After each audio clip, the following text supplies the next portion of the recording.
کبھی آپ نے دیکھا ہے کہ جیسے ہی بچہ ٹھوکر کھا کر زمین پر گرتا ہے، اسے چوٹ لگتی ہے، زور زور سے رونا شروع کرتا ہے، تو ماں اسے اٹھا کر فوراً ایک چاکلیٹ اس کے ہاتھ میں تھما دیتی ہے، اور چاکلیٹ لیتے ہی بچہ ایسے چپ ہوتا ہے جیسے کچھ ہوا ہی نہیں۔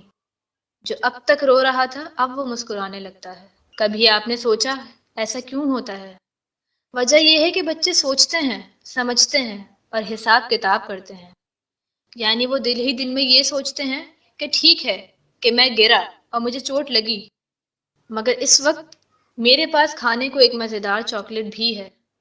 جان لیجئے ان کے سکون، ان کے اطمینان اور ان کی خوشی کا راز یہ ہے کہ وہ بلا اور نعمت دونوں کو ساتھ میں دیکھتے ہیں، اور چونکہ دونوں پر ان کی نظر ہوتی ہے تو اس لیے ان کے دل کو قرار آ جاتا ہے اور وہ مطمئن ہو جاتے ہیں۔ یہ سکون حاصل کرنے کا سب سے آسان طریقہ ہے۔ جو بھی اپنی زندگی میں مشکلات اور بلاؤں کا شکار ہے، اس کے پاس یقیناً بہت سی نعمتیں بھی ہوتی ہیں۔ اگر زندگی کا نشیب و فراز میں مشکلات اور بلاؤں کے ساتھ ساتھ نعمتوں کو بھی دیکھا جائے تو اس انسان میں کبھی اضطراب اور بے قراری کی کیفیت پیدا نہیں ہوگی۔ یہی وجہ ہے کہ خداوند عالم ہم سے یہ چاہتا ہے کہ ہم اس کی نعمتوں کو یاد رکھیں۔